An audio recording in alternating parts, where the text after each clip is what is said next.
Primero que nada, sigamos admitiendo a algunas personas.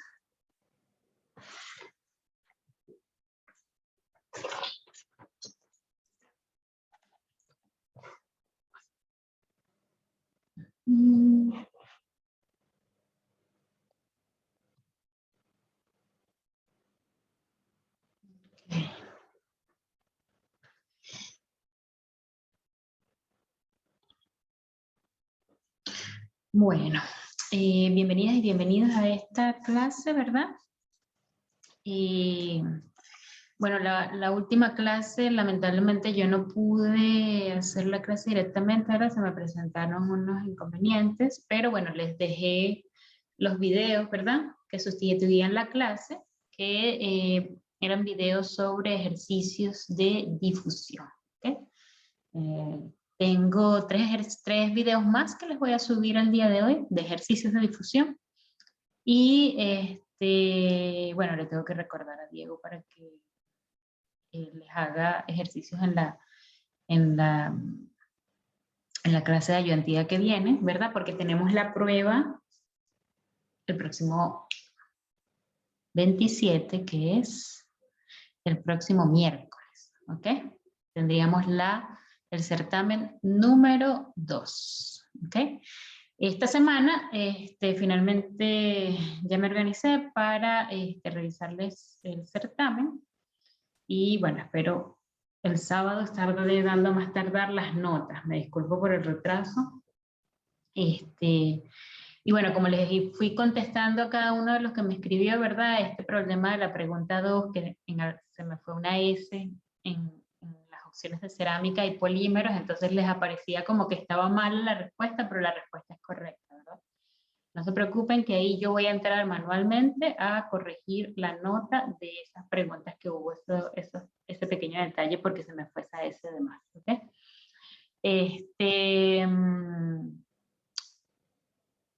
Pero bueno, eso se lo fui contestando a cada uno por correo.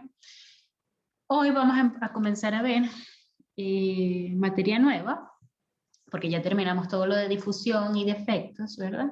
Que es lo que vamos a evaluar en el certamen de la semana que viene. Y hoy vamos a comenzar a ver, a conversar sobre propiedades mecánicas, ¿okay? En los materiales. Entonces, voy a compartir mi pantalla. Compartir aquí la presentación. Ok.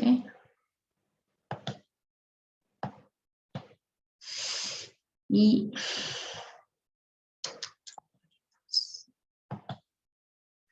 ahora sí, déjenme también cambiar algo acá de la forma de presentar. Ya va. Un minuto. Voy a cambiar el view para poner full screen. Voy a poner esto y full screen. Y ahora sí cambio. Me voy a la presentación. Y ahí estamos. ¿Ok? Entonces.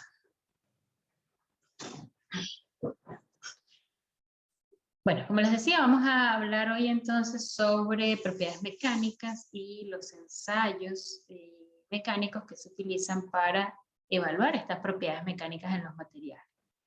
En la clase introductoria, ¿verdad? Yo les hablé de distintas propiedades de los materiales, empezando por las mecánicas, después viendo el resto de propiedades que pueden ser eléctricas, magnéticas, térmicas, ¿verdad? Debido a que verlas todas necesitaríamos como 3 cursos. Nosotros nada más nos vamos a centrar acá en las propiedades mecánicas, ¿okay? Ya el resto de propiedades, si ustedes en algún momento necesitan estudiar más profundamente sobre ellas, bueno, tienen el libro, tienen la bibliografía para poder buscar un poco más acerca de esas propiedades. Y siempre recordar lo que están aprendiendo en este curso de esa relación de esas propiedades con las estructuras de estos materiales. ¿Okay? Entonces, los objetivos de aprendizaje de esta clase es que ustedes puedan diferenciar las distintas propiedades mecánicas de metales y aleaciones. Inicialmente hablamos solamente de metales y aleaciones. ¿Okay? En una que otro ensayo de propiedades mecánicas yo mencionaré entonces cuando se aplica también para cerámicas y polímeros, ¿ok? Y bueno, en materiales compuestos. Saber cómo estudiar y determinar cada una de estas propiedades mecánicas. Esos son los objetivos de aprendizaje de esta y seguramente la siguiente clase, porque en la PPT lo más seguro es que se haga en 2 clases. ¿Okay? Entonces, ¿cuáles son estas propiedades mecánicas de los materiales? Aquí tienen una tabla de distintas propiedades de material. ¿Okay? Hay tanto mecánicas como otras que no son de tipo mecánica, que ya las hemos hablado, como, por ejemplo, transparencia. Eso es una propiedad del tipo óptica, ¿verdad? Habíamos hablado de cómo entonces la materia interactúa con la luz y dependiendo de esas distintas interacciones, vamos a tener materiales que nos van a reflejar absolutamente toda la luz y entonces vamos a ver los distintos colores que vemos, porque esas son reflexiones de longitudes de onda de la luz, o vamos a ver a través del material, que sería la transparencia, ¿verdad? Tenemos la conductividad eléctrica, que tiene que ver entonces con el movimiento de electrones en el material, ¿verdad? Para que puedan permitir esta capacidad de conducción de la electricidad. Y la conductividad térmica, que en este caso es ese nivel de vibración de los átomos en la estructura, y entonces como esto genera unas partículas que se llaman fonones, que son las que permiten la conductividad del calor, el movimiento del calor a través del material. ¿Okay? Pero en cuanto a las propiedades mecánicas, estas propiedades son las que van a dar a los materiales su resistencia a cargas a las que van a estar sometidos durante su aplicación. ¿Okay? Estas cargas pueden ser de tracción, de compresión, de abrasión, ¿okay? Y todos los materiales, así tengan otras propiedades como la transparencia, la conductividad eléctrica, la conductividad térmica, siempre va a estar presente la propiedad mecánica, ¿okay? Que le da esa resistencia y parte de su vida útil en aplicación. ¿Okay? Entonces, estas propiedades mecánicas tenemos la dureza, la elasticidad, la tenacidad, la resistencia y la flexibilidad. ¿Ok? Entre otras. Entonces, en cuanto a la dureza, hasta ahora siempre ustedes deben conocer esta definición, es su resistencia al rayado. ¿Ok? Y esta descripción de la dureza de un material apareció cuando se hizo la primera técnica para estudiar la dureza de los materiales, que fue a través de esta escala de Mohs, ¿verdad? Entonces, esa escala todavía se utiliza, ¿ok? Porque, bueno, es un procedimiento bastante sencillo y se utiliza sobre todo cuando estás en terreno para medir la dureza de minerales, por ejemplo, ¿ok? Entonces, con una punta que parece una especie de bolígrafo de lápiz pasta, pero que en la punta tiene una punta de diamante, se realizan líneas, un rayado, como lo dice la descripción, sobre el material. Y entonces, evaluando la profundidad y que se haga el rayado, uno puede ir midiendo la dureza. Bueno, está la punta de diamante para cuando uno sabe que el mineral o el material es bastante duro, ¿ok? Pero obviamente hay puntas de distintos materiales en base a esa escala de Mohs, ¿verdad? Que va no desde el yeso, sino del talco. El talco es el más blando, ¿ok? Desde el talco hasta el diamante. Está talco, yeso, después vienen otros minerales, y finalmente el diamante, que es el material más duro. ¿Ok? Pero con el avance de la tecnología se establecieron otras formas de medir la dureza de materiales. ¿Ok? Que son las que vamos a ver nosotros acá. Y entonces esta dureza de los materiales se mide más bien realizando igual una huella sobre el material, pero en vez de una huella en forma lineal, ese rayado, ahora la huella va a ser puntual, ¿ok? Va a ser una huella puntual. Bueno, por lo que estoy preparando para poder escribir sobre la... Disculpen, se me olvidó colocarlo antes. Bueno, entonces estas huellas puntuales, vamos a tener 4 tipos de ensayos de dureza, ¿ok? Que los vamos a ver al final de esta PPT con bastante detalle. Vamos a tener 4 tipos de ensayos de dureza, ¿ok? Y esos ensayos de dureza tienen los nombres de dureza Brinell, lo vamos a ver como HB. De hecho, si han visto algún catálogo de materiales, ¿verdad? De metales, sobre todo, cuando está el catálogo de los materiales, te dan una serie de características, entre ellas la composición y algunas propiedades mecánicas. Y bueno, si ven esto, HB, están hablando de dureza Brinell.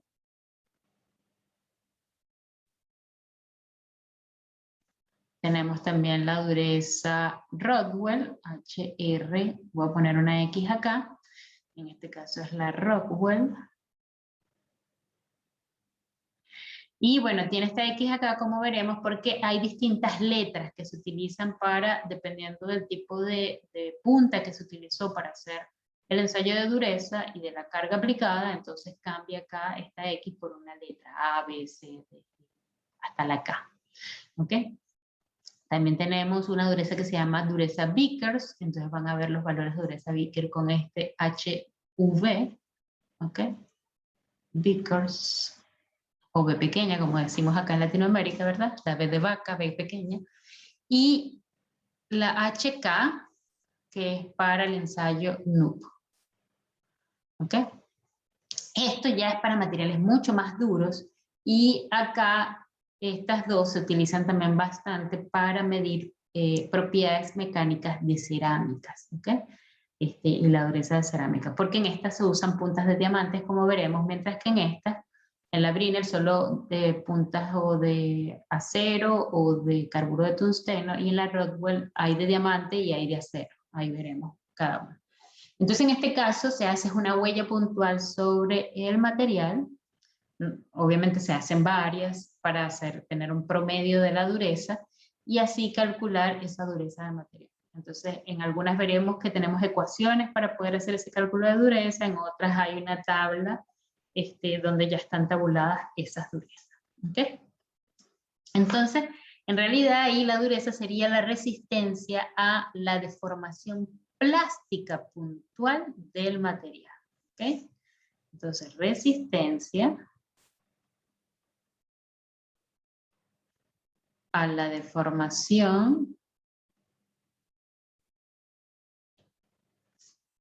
plástica puntual del material. ¿Y por qué deformación plástica?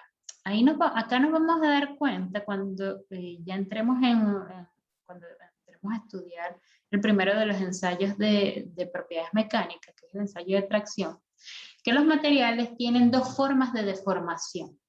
Una deformación elástica y una deformación plástica. ¿Okay? Y cuando ya nosotros podemos observar la deformación, hablamos de deformación plástica. Cuando se ve la huella, cuando se ve la raya del rayado, ahí estamos hablando, cuando se ve el material doblado, ahí ya estamos hablando de deformación plástica. ¿Okay? Mientras que la deformación elástica, que está relacionada a esta segunda propiedad, la elasticidad, es una deformación ya más, en el caso de materiales como los metales y la cerámica, es una deformación que se da a nivel microscópico, ¿ok? Porque esta elasticidad tendría que ver con esa separación de los átomos, ¿verdad? Cuando estamos deformando, estamos traccionando el material, por ejemplo, queremos entonces, estamos ahí estirando internamente a nivel de la estructura cristalina los átomos de sus posiciones, y ese poder estirar el enlace que hay entre ellos, vendría a ser esa deformación elástica. ¿Ok? Entonces, si uno deja de aplicar carga, esos átomos vuelven a sus posiciones originales y se mantiene entonces todo como estaba originalmente. Entonces, esa es la elasticidad del material, esa capacidad de recuperar su forma. Entonces, como les decía, a nivel de metales y cerámica, eso es algo muy microscópico que nosotros no podemos observar. Pero hay materiales que sí lo presentan a un nivel macro. Y son estos materiales que uno de verdad estira y puedes estirarlo todo lo máximo que puedas, y si tú dejas de aplicar esa carga de estiramiento, él vuelve a su posición original, y son todos los materiales poliméricos que están en el grupo de los elastómeros. ¿Okay? Acuérdense que elastómeros de elástico. ¿Okay? Entonces, esos son los cauchos, las gomas, todos esos materiales tienen esa capacidad de recuperar su forma después de ser deformados. ¿Okay? El caucho en los neumáticos. Y esos serían los que tendrían esa capacidad a nivel macro. Pero como les digo, igual existe esta elasticidad a nivel micro en metales y cerámicas. ¿Okay?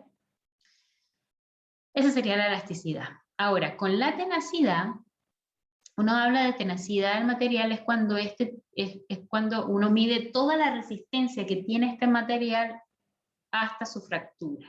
¿Okay? Entonces hablamos ahí de la resistencia a la fractura del material. ¿Okay? Hay varias maneras de medir la tenacidad de fractura. Tenemos el ensayo de impacto Charpy, que lo vamos a ver. Tenemos unas fórmulas para calcular la tenacidad cuando el material tiene defectos, que eso lo vamos a ver en propiedades mecánicas parte 2, que es la tenacidad de fractura, y es evaluando, dependiendo del tamaño de una posible grieta que tenga el material, y si esta grieta está al interno o en la superficie, poder evaluar esa tenacidad de fractura, o sea, cuánto esfuerzo resiste teniendo un defecto de un cierto tamaño. ¿Okay? También con el ensayo de tracción uno lo puede calcular calculando el área bajo la curva que vamos a observar en el ensayo de tracción. ¿Okay? Entonces, los materiales más tenaces son aquellos que no se van a romper fácilmente. ¿Okay? Mientras que los que son menos tenaces son esos que son muy frágiles y se rompen fácilmente, como la mayoría de los cerámicos, por ejemplo. En cambio, los aceros, como dice ahí, son materiales que son bastante tenaces, la gran mayoría de ellos, dependiendo de ciertas fases que tenga el acero, o ciertas microestructuras también. ¿Ok?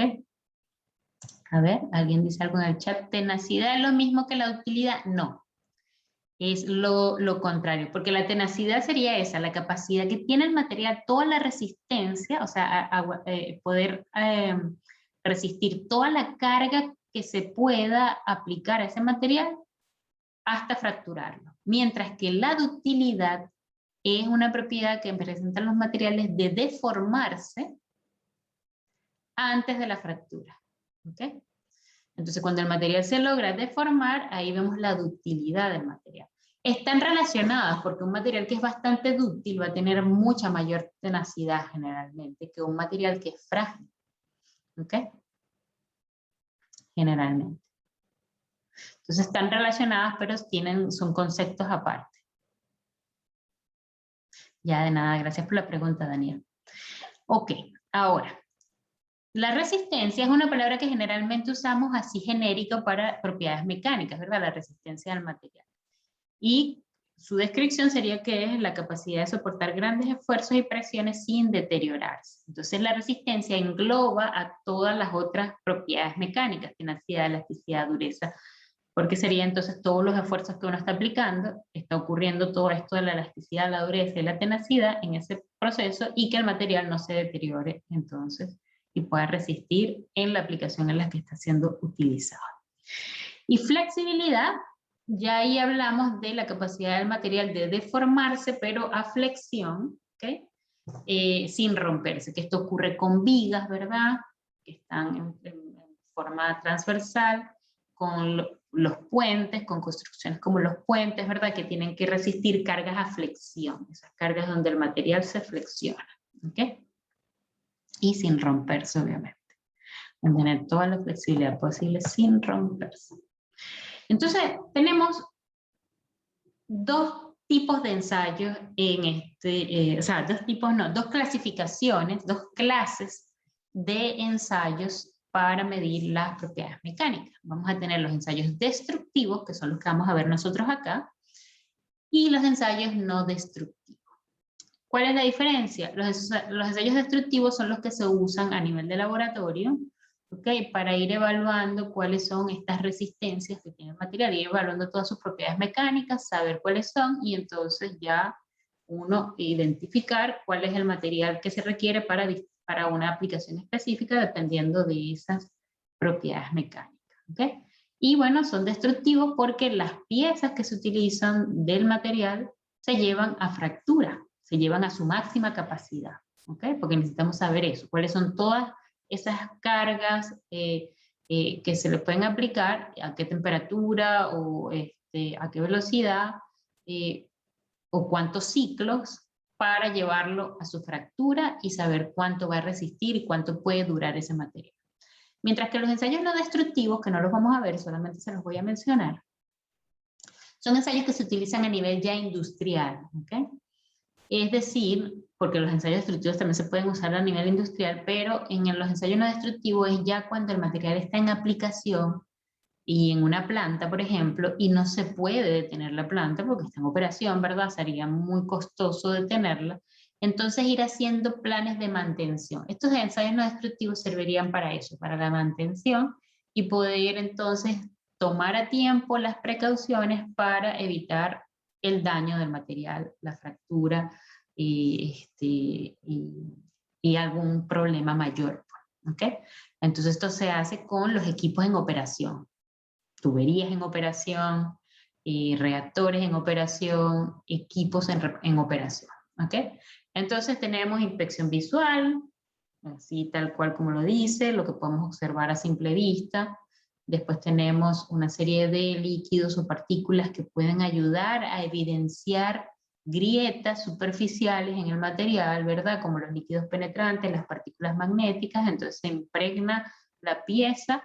Con esto, en el caso de los líquidos penetrantes, son líquidos que tienen cierta reactividad con la luz, es decir, que se hacen fluorescentes a la luz ultravioleta, por ejemplo, y podemos entonces, una vez que se ha impregnado la pieza con estos materiales, al pasar la luz ultravioleta, poder observar esas grietas superficiales, y lo mismo con las partículas magnéticas.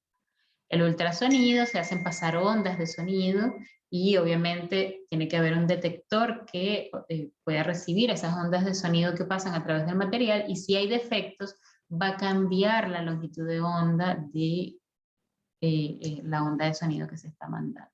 ¿Okay? Y la radiografía y la holografía son como las radiografías que vamos nosotros a hacernos al médico. O sea, pero a esto a nivel de materiales. ¿Okay? Se puede hacer una radiografía del material y observar entonces dónde puede haber grietas internas en estos materiales. ¿Okay?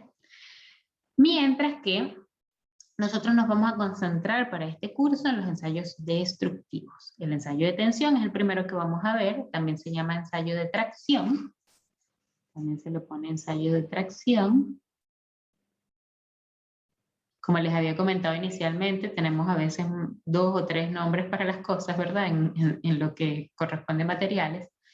Vamos a ver el ensayo de impacto. Aquí tenemos 2, el Sharpie y el ISO.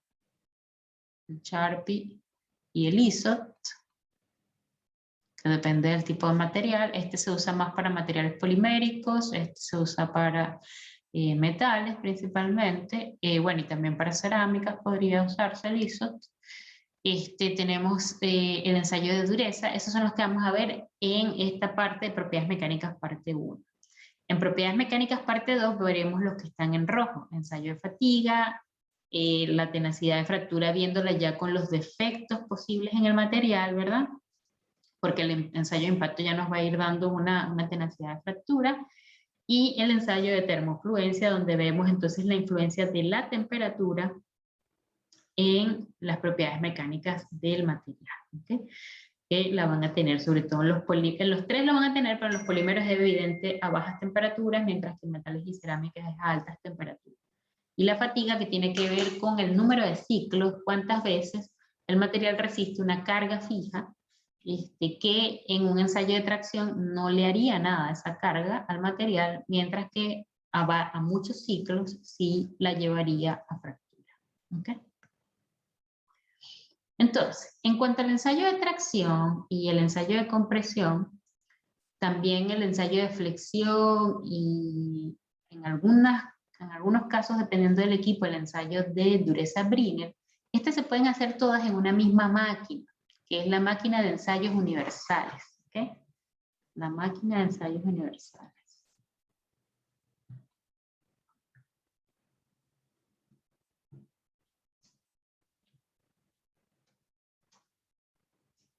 ¿Okay? Entonces la máquina tiene la capacidad de que uno le intercambie piezas y pueda entonces en la misma máquina realizar los distintos tipos de ensayos, como le dije, tracción, compresión, flexión y hasta dureza Brinner. ¿Okay? Pero también podemos encontrar máquinas que hacen específicamente ensayos para un tipo de material. ¿Okay? Aquí tenemos una máquina de tracción que está haciendo el ensayo para probetas poliméricas.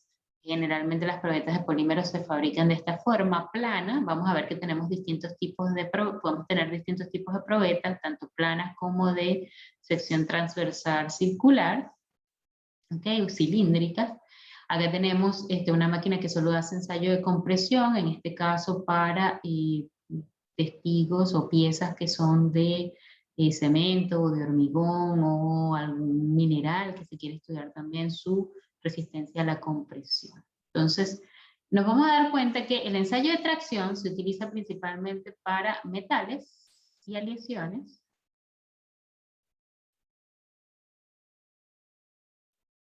Para polímeros y para materiales compuestos.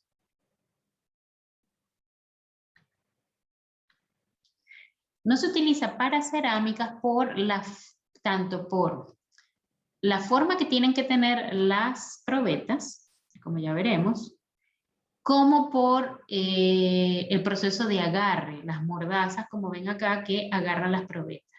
Las cerámicas, al ser materiales frágiles, es bastante complicado poder diseñar las probetas en el formato que se requiere y después se fracturan muy fácilmente nada más al colocarlas en las mordazas, en estas piezas que las sostienen en el equipo. ¿Okay? Y por eso se estudian más a compresión. Además que las cerámicas, como creo que ya lo he ido comentando, en su proceso de fabricación, como esto pasa por ese proceso de sinterización del que hablamos, ¿verdad? En la difusión, generalmente quedan poros al interno y en la superficie también de este tipo de materiales cerámicos. Entonces esos ya son defectos que hacen que la pieza falle muy fácilmente a tracción. Entonces por eso se estudia mejor a compresión, donde esas grietas o poros no tienen ningún efecto porque en el proceso de compresión se cierran más bien y entonces ahí sí estamos evaluando todas las capacidades del material sin pensar en esos defectos que tienen, esas porosidades que tiene originalmente. ¿Okay? Pero en ambos vamos a ver que el esfuerzo aplicado, que es una de las cosas que se calcula, tiene que ver con lo mismo, la carga que se está aplicando y el área transversal de esta probeta, de este material. ¿Okay? Entonces, como les decía, en estos procesos de ensayo de las propiedades mecánicas del material ocurren dos fenómenos dentro del material y externa también, o sea, interna y externamente, que son la deformación elástica y la deformación plástica. En el caso de la deformación elástica, como ya les decía, esta ocurre a nivel de que estamos intentando romper los enlaces que hay en los materiales, en su estructura principal, ¿ok? Y esto, si uno no ha logrado llegar a hacer la deformación plástica y deja de aplicar la carga, cada átomo va a volver a su posición original, ¿ok? Igual, al hacer deformación plástica, si nosotros dejamos aplicar la carga, vamos a ver entonces que a pesar de que se generó deformación plástica, esta deformación elástica se recupera también, ¿ok? Al retirar esa carga, ¿ok? Entonces, la deformación elástica es una deformación que no es permanente, ¿ok? Es reversible esta deformación, ¿ok? Y de ahí, bueno, se tiene la propiedad de la elasticidad, que es esa propiedad que presentan los cuerpos sólidos de recuperar la forma y las dimensiones cuando cesan los esfuerzos. Mientras que la deformación plástica es una deformación permanente, o sea, se mantiene la deformación, no se recupera al retirar la carga que la provoca, y solo se recuperaría, como ya les dije, la deformación elástica que ocurre. Entonces, en el material siempre van a ocurrir las dos, y, o sea, dependiendo de cuánta carga apliquemos, pueden ocurrir las dos. Y la deformación elástica es la primera que se produce, como se produce al interno del material, ¿ok? Una vez que se produce esta deformación elástica, si seguimos estirando, vamos a llegar a la deformación plástica, ¿ok? O sea que la deformación elástica siempre es lo primero que ocurre. ¿Y cómo lo podemos ver mejor? Acá tenemos una viga que está empotrada, ¿ok? En un solo extremo. Y si nosotros observamos ahí ese cuadrito infinitesimal y viéramos los átomos de nuestra viga empotrada, ¿ok? Ellos están ahí en su estructura cristalina, ¿verdad? Fíjense, todos regulares, formando la estructura cristalina sin ningún problema. Si comenzamos a aplicar una carga en el extremo que está libre, ¿ok? Esta carga aquí de atracción, estamos estirando el material, ahí decimos que estamos traccionando el material, comenzamos a generar una deformación, ¿ok? En ese estiramiento. Y a nivel de los átomos vemos entonces cómo ahora se movieron de sus posiciones originales, ¿verdad? Este es el estiramiento que estamos haciendo, está aquí, en estos enlaces, ¿ok? Entonces estamos estirando ahí los enlaces entre esos átomos. Si dejamos de aplicar la carga, soltamos la viga en esa parte, los átomos vuelven a sus posiciones originales. Y no ocurrió absolutamente nada con la viga, se mantiene en su posición original. Entonces ahí esa sería la deformación elástica que está ocurriendo en el material. Y para muchos de los materiales, si lo vemos gráficamente, de carga versus esa deformación que estamos generando, se vería de forma lineal, ¿okay? Esa deformación elástica, irreversible.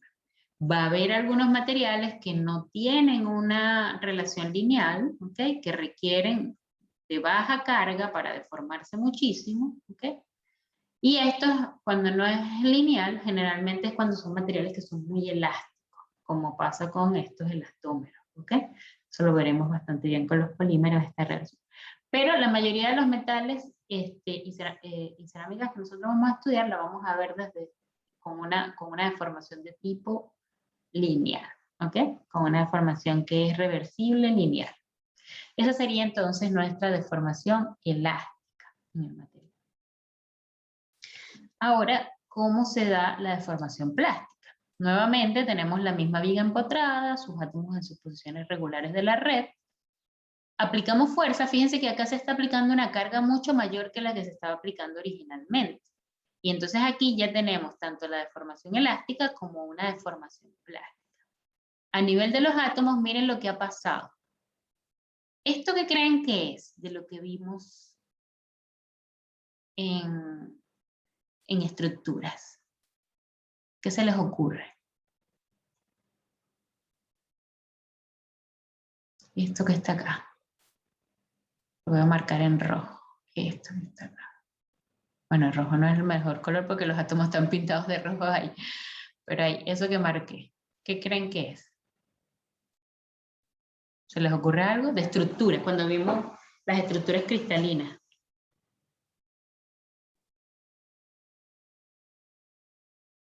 Algo que tenía 3 números en un corchete.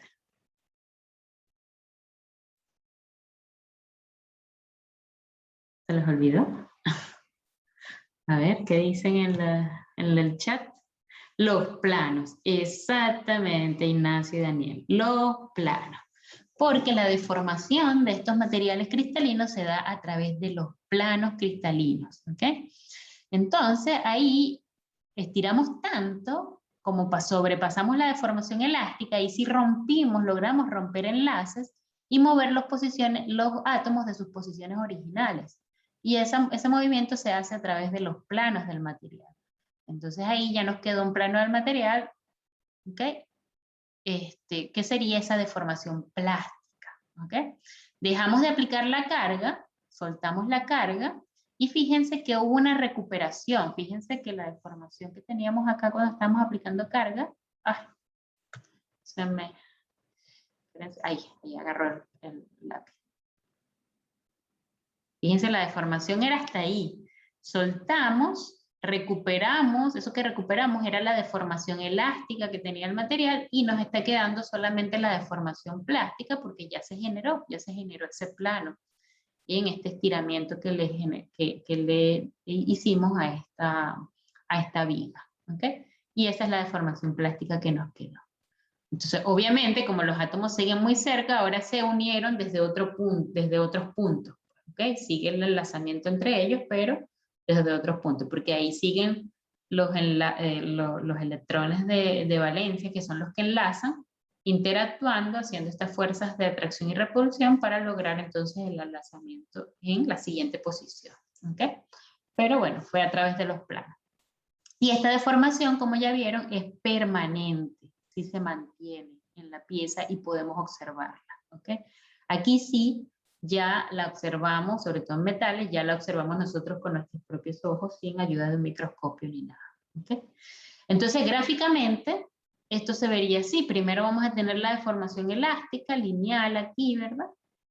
Y después hay un cambio de pendiente en la curva cuando se genera la deformación plástica.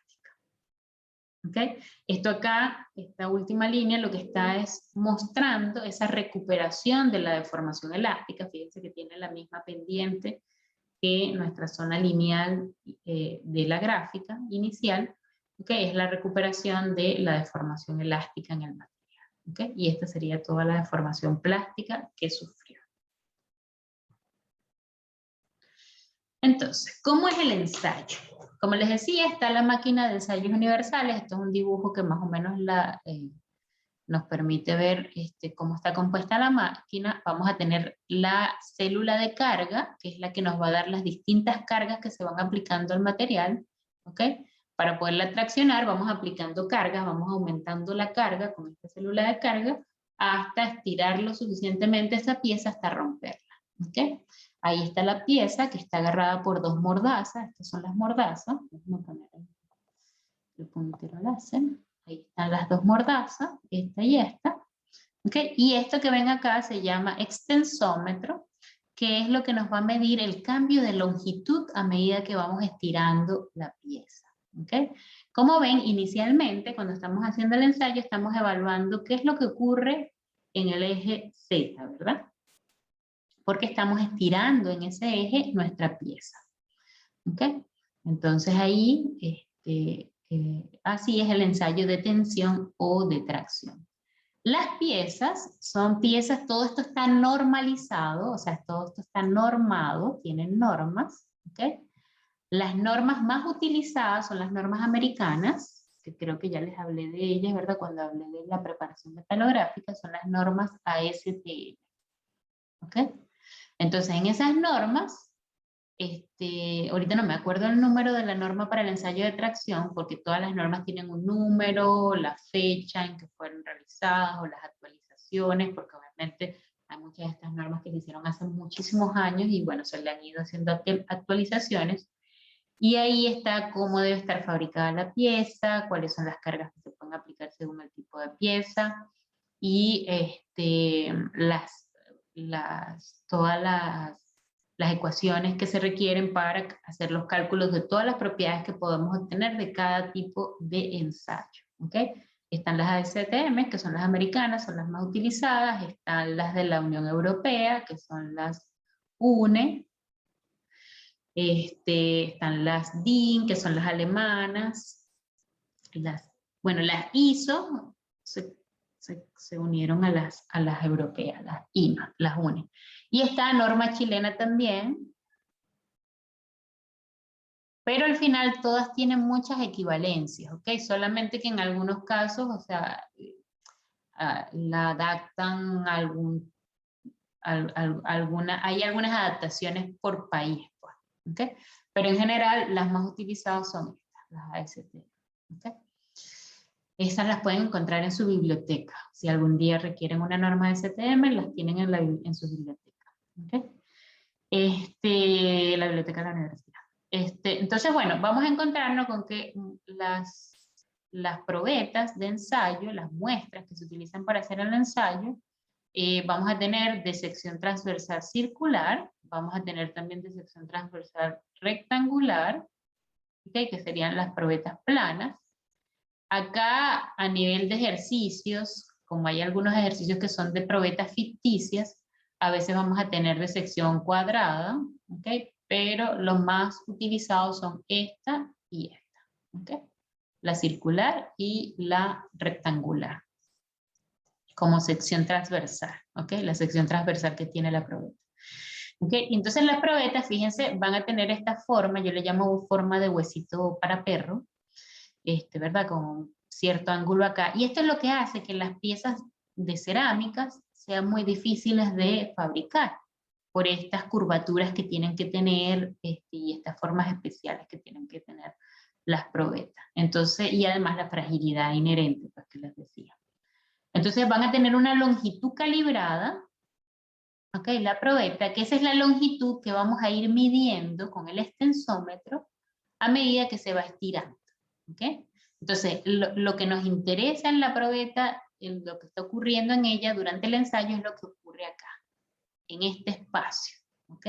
No lo que ocurre acá, ni lo que ocurre acá, porque esa es la parte donde se está sosteniendo la probeta. Es lo que ocurre en este espacio, ok. Entonces ahí tienen una foto de algunos de los tipos de máquinas. Hay distintos tipos y formas. Fíjense que acá uso otros tipos de mordaza, de las tipo hidráulicas. Ahí está la célula de carga, que nos va a ir dando las cargas que se están aplicando.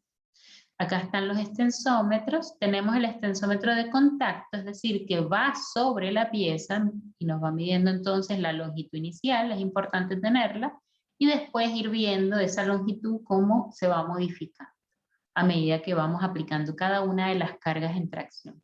Y hay extensómetros de tipo láser sin contacto que nos hacen esa misma medida, ¿okay? Entonces no está en contacto, sino que está a un lado del equipo y a través de un par de haces de rayos láser nos marca la longitud inicial y de ahí va haciendo la lectura de los estiramientos a medida que se va aplicando carga. Entonces, el equipo nos va a dar una tabla de datos de carga versus longitud. ¿Ok? Eso es lo que nos debe dar el equipo. Para cada carga, una longitud que se va estirando este material. ¿Ok? Entonces, una de las primeras cosas que podemos calcular es el delta L, el alargamiento. Acá al delta L se le llama el alargamiento, ¿ok? Del material, en base a ese L sub 0 que tenía originalmente. ¿Okay? Acá tenemos los tipos de mordaza, mordazas para probetas planas, mordazas para probetas cilíndricas, las que son manuales, o sea, con sistema de cuña, y las que son neumáticas o hidráulicas, y que vamos cerrando, colocando la pieza ahí al centro, está la pieza con el extensómetro. ¿Okay? Acá están más especificaciones de las probetas normalizadas, ¿verdad? De la de sección circular, de la de sección rectangular, que serían las planas. ¿Okay?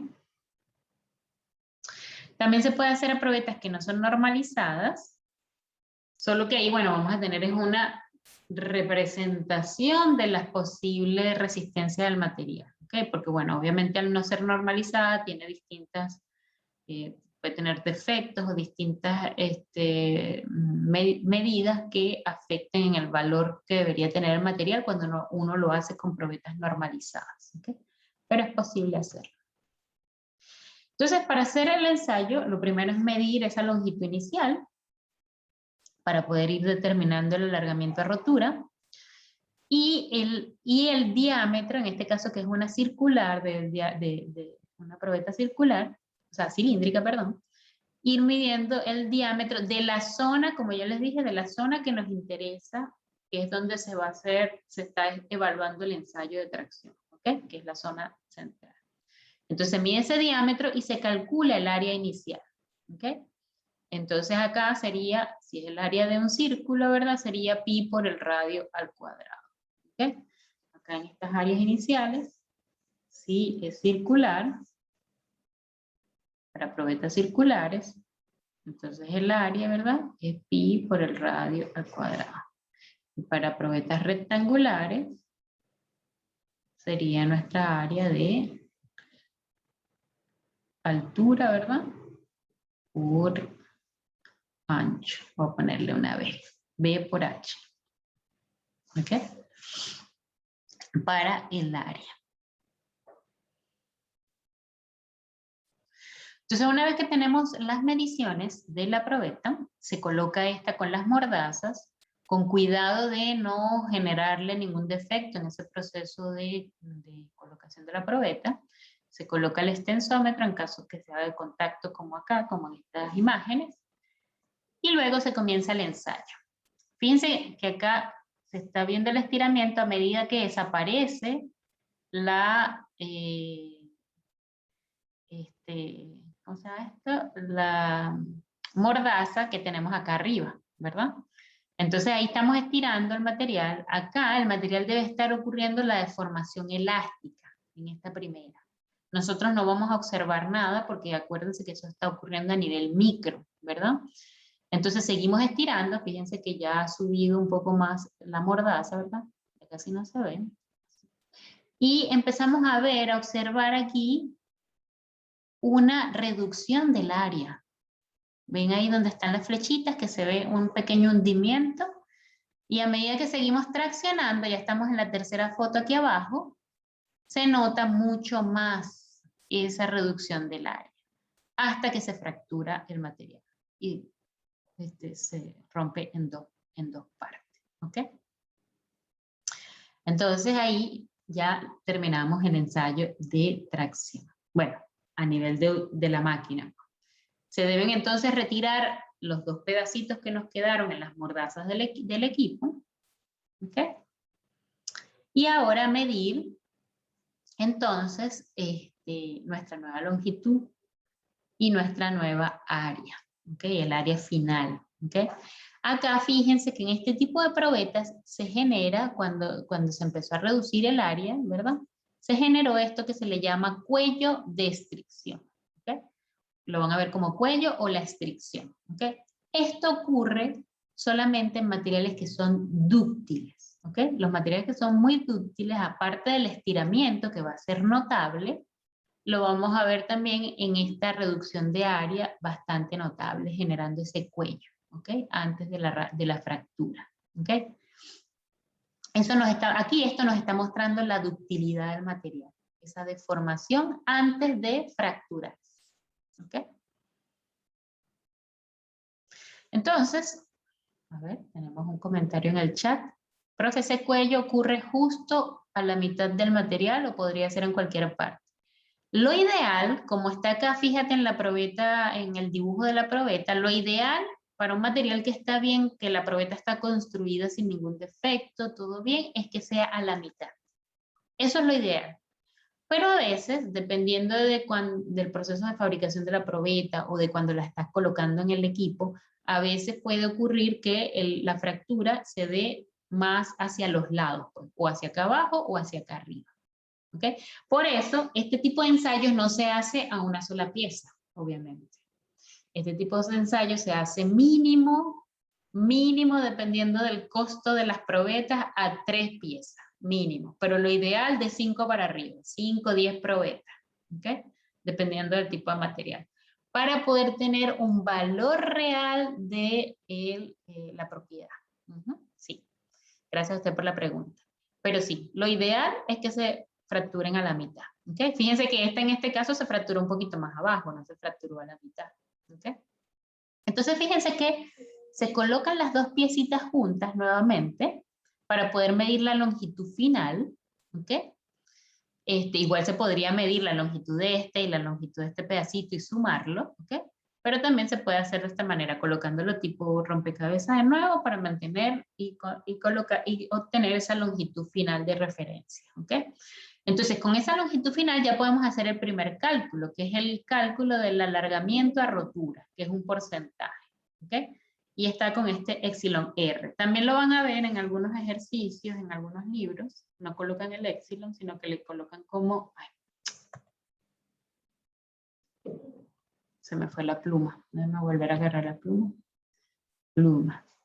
También lo van a ver en algunos ejercicios o libros como SL porcentaje. Porcentaje de alargamiento es lo que significa. Y fíjense, bueno, es esa longitud final obtenida, final, cuando ya se fracturó, menos la longitud inicial, entre la longitud inicial por 100. ¿Ok? Entonces ya tenemos ahí el alargamiento a rotura. Esa es la deformación máxima que está recibiendo este material en el eje Z. Después tenemos que calcular el área final tomando el diámetro en la zona del cuello donde se fracturó el material. Entonces tomamos el diámetro de las dos piezas, el diámetro 1, el diámetro 2 y hacemos una media, obviamente. ¿Ok? Para obtener ese diámetro final. ¿Ok? Entonces, obtenemos el diámetro final y con eso calculamos el área final. En este caso, como es un diámetro, otra vez, bueno, pi por, puede ser diámetro final entre 2 elevado al cuadrado, ¿verdad? Que sería radio elevado al cuadrado. ¿Ok? Y con eso calculamos el área final. ¿Ok? Y ahora sí podemos calcular lo segundo que podemos obtener aquí, que es la reducción de área o estricción. ¿Ok?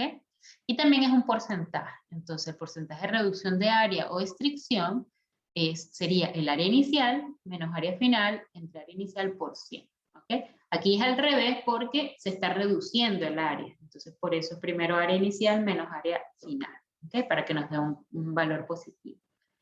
Estas dos medidas, el SUR porcentaje y el RA porcentaje, nos dan una medida de la ductilidad del material. ¿Okay? Hasta ahora todavía no hay consenso sobre cuál de las dos es más importante. Mayoritariamente se toma esta, la del porcentaje de elongación, porque es lo que estamos observando directamente en el ensayo, como la utilidad, pero se calculan ambas. Entonces, de hecho, dan valores distintos. En unas puede dar más largo el porcentaje de reducción de elongación, en otras el porcentaje de reducción de área, dan valores distintos. En los ejercicios a veces les van a pedir la utilidad en función de los dos valores, tanto la estricción como la reducción de área, y en otros les van a pedir directamente uno de los dos, de utilidad por reducción de área o de utilidad por porcentaje de elongación. ¿Okay? Y esta es la gráfica que podemos realizar una vez que tenemos todas las cargas y las longitudes de el ensayo de tracción. Esta gráfica se le llama el diagrama de esfuerzo de formación. ¿Okay? Yo les dije que el equipo nos va a dar cargas aplicadas versus longitud. ¿Ok? Entonces, nosotros con la carga aplicada y el área inicial vamos a calcular los esfuerzos. El esfuerzo se denomina con este sigma que está aquí, esta letra griega, y es la carga aplicada entre el área inicial. ¿Ok? Y sus unidades van a ser o megapascales o PSI. ¿Ok? Megapascales, porque acuérdense que la carga está en Newton. Y el área, sí, o sea, pascal es Newton sobre metro cuadrado, ¿verdad? Como si nosotros pasamos el área a metros cuadrados, los valores de esfuerzo van a ser muy grandes, ¿ok? Entonces, es mejor, o sea, un truco que ya les doy de una vez, no cambiemos el área, vamos a tener los valores de diámetro o de la altura y el ancho de la probeta, las vamos a tener en milímetros normalmente.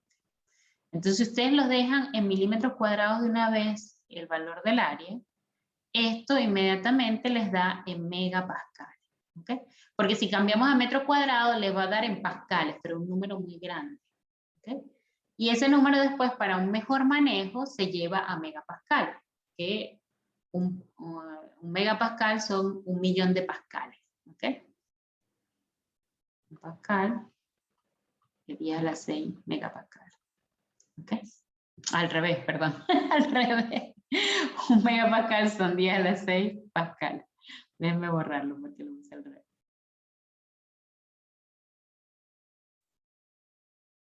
Un megapascal son 10 a la 6 pascal.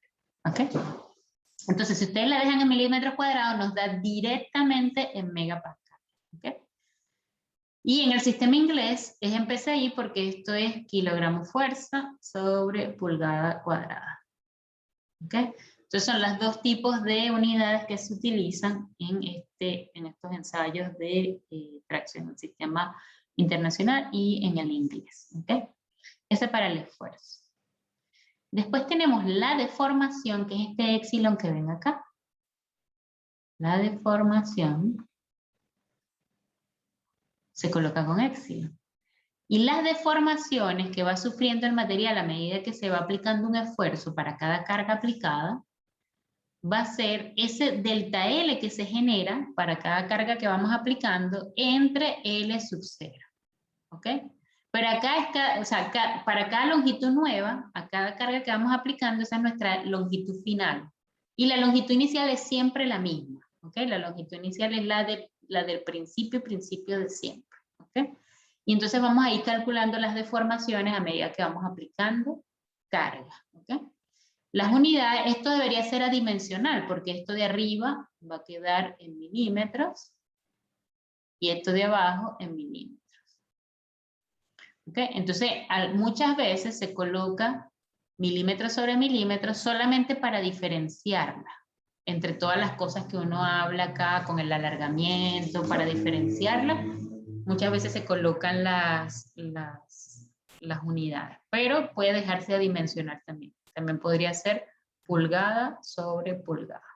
¿Ok?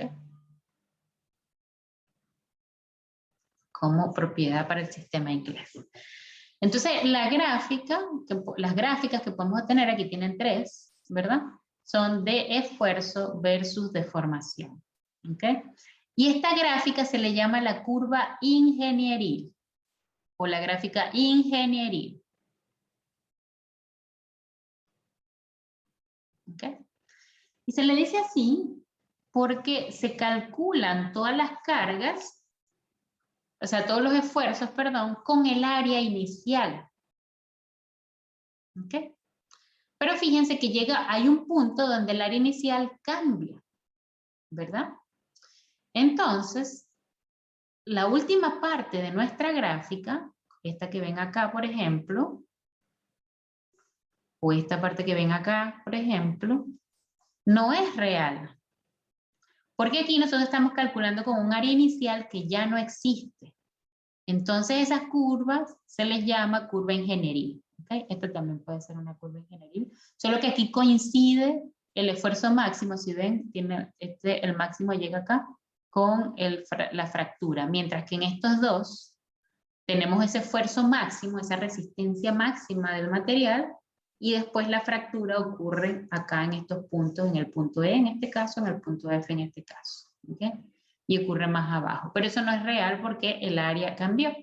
Pero como no tenemos nada que nos vaya midiendo el cambio de área a medida que va ocurriendo, entonces se desarrolla siempre la curva ingenieril. Y solo se hace una corrección con el área final, como está esta curva E' aquí. ¿Okay? Obteniendo, como podemos calcular el área final, podemos obtener este punto de fractura real. Perdón. Podemos tener, me fui para atrás. Podemos obtener este punto de fractura real L', y entonces hacer la corrección de la gráfica hasta allá. ¿Ok? Igual puede ocurrir acá. Que nos dé así y con nos dé la fractura real acá arriba. ¿Ok? Entonces, a estas que vamos a calcular nosotros con el área, todos los esfuerzos con área final, se le llama curva ingeniería. ¿Ok? Entonces, en esta gráfica vamos a encontrar muchísima información. ¿Ok?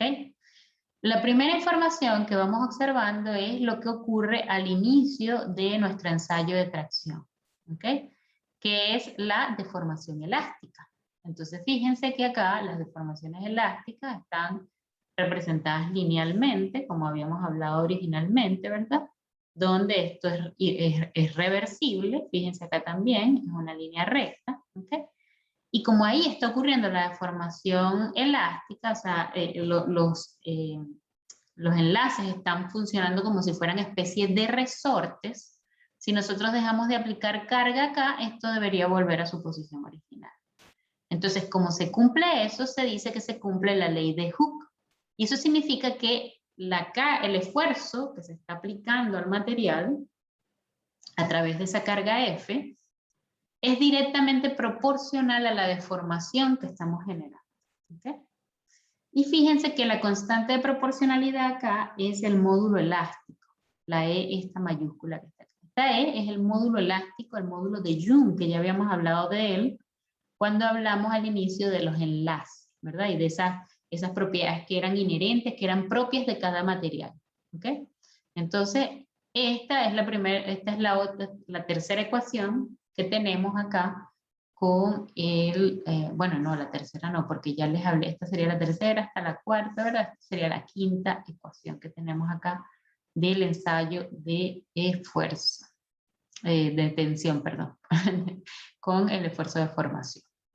Entonces, en la zona elástica, de deformación elástica, se cumpliría esta proporción. El esfuerzo aplicado es directamente proporcional a la deformación y la constante de proporcionalidad es el módulo de Young, ¿ok? O el módulo elástico. Y esta ecuación nosotros podemos equipararla a la ecuación de una recta, ¿verdad? La ecuación de una recta, lo voy a dibujar por aquí abajito. No, vamos a sacar mejor una pizarra. La ecuación de una recta, ¿verdad? Nosotros tenemos acá nuestro esfuerzo versus deformación. Y ahí estamos solamente viendo la deformación elástica. ¿Ok? La ecuación de una recta es I, que en nuestro caso I es sigma, ¿verdad? Lo que está en el eje Y, es igual a la pendiente de la recta por el valor en X, ¿verdad? Más una constante, ¿verdad? Entonces, en nuestro caso, esto sería sigma igual a E por epsilon, y bueno, más una constante en todo caso. Que esta C generalmente es el punto de intersección de nuestra recta, que es 0. ¿Ok? Entonces, cuando igualamos eso, podemos ver entonces que obteniendo la pendiente de esa recta en nuestra gráfica, podemos obtener el módulo elástico. Entonces, el módulo elástico, en este caso, lo podemos igualar a la pendiente de la recta de la zona elástica de nuestra curva de esfuerzo versus deformación. ¿Ok?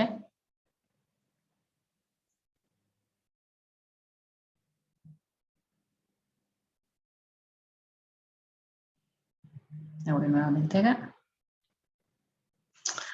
¿Ok? Entonces ahí ya podemos ver cómo podemos calcular el módulo elástico de nuestros materiales con el diagrama de esfuerzos versus deformación. Este módulo elástico es una aproximación bastante cercana al valor del módulo elástico del material, ¿ok? Pero no es 100% el módulo elástico como tal. Ya existen formas de obtener este módulo elástico directo, o sea, con ensayos directos que se hacen para obtener el módulo elástico. Son ensayos generalmente de medición de ondas ultrasónicas en el material. Ahí también se hace sin destruir el material. Se logra mandar una onda ultrasonido a través del material y hay un detector que, bueno, va midiendo esas ondas y con eso se logra con un transductor obtener el valor del módulo elástico, porque como esas ondas de sonido van a hacer que vibren los enlaces, entonces ese movimiento por vibración de los enlaces nos va a permitir ver entonces cuánto se estiran ellos y con eso calcular el módulo elástico. Pero con la curva de el ensayo de tensión podemos obtener una buena aproximación. ¿Okay? Después, fíjense este punto A que está acá, ¿verdad? En ese punto llegamos a lo que se conoce como el límite elástico. ¿Okay? Entonces, es el punto donde pasamos de deformación elástica a deformación plástica. ¿Okay? Como ya se nos hizo la hora, voy a dejarlo hasta acá y en la siguiente clase arrancamos, volvemos a hablar de esto que ya les hablé y seguimos con el resto de los puntos de la información que podemos tener en el ensayo de tensión. ¿Ok? ¿Alguna pregunta hasta acá? Oh, dejé de presentar sin querer queriendo. Espérense que se me desconfigura acá el view. Vamos a ponerle tipo galería. Ahí estamos. No sé si tienen consultas.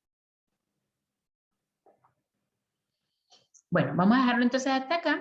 Mañana seguimos viendo el resto del ensayo de tracción y espero que podamos pasar al ensayo de impacto Charpy también. ¿Ok? Entonces eso. Muchas gracias por haber venido a la clase. Chao, que estén bien. Gracias, profe. Cuídense. Chao, profe, gracias.